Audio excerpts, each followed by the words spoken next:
Premièrement, il faut que les références de la machine soient faites. Ensuite, sélectionner le mode jog. Sélectionner le mode hand wheel avec l'incrément que l'on veut avoir pour la vitesse de déplacement désirée. Ensuite, il faut choisir le Tool Measuring Screen. Ensuite, il faut activer le bras de mesure en appuyant sur Tool Eye Forward. Ensuite, il faut choisir notre axe à déplacer avec la manivelle, X ou Z. Choisir le bon incrément.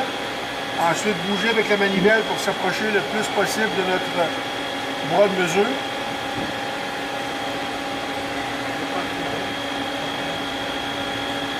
Disons qu'on va mesurer l'outil en X pour resélectionner l'axe X pour relever à une distance qui est sécuritaire du bras de mesure. Ensuite, on resélectionne notre axe Z pour amener la pointe de l'outil au-dessus du bras de mesure.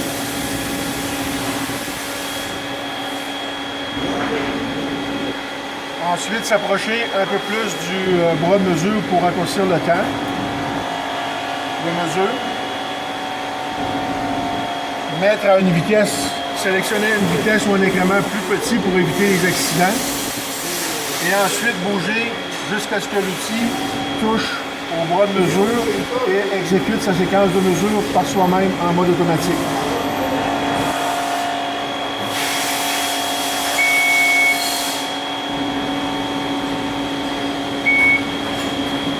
Une fois que la mesure s'est effectuée, elle est affichée dans la géométrie offset de l'outil qui est concerné.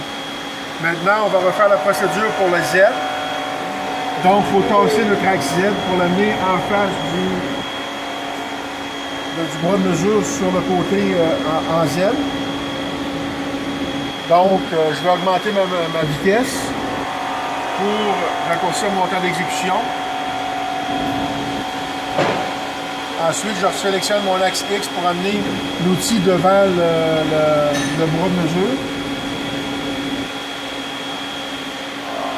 Ensuite, je réduis ma vitesse pour éviter les accidents.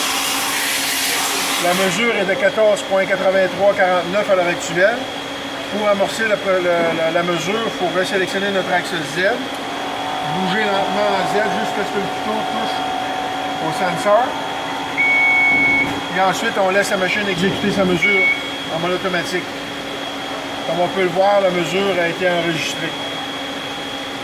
Ensuite, il faut éloigner l'outil du bras de mesure.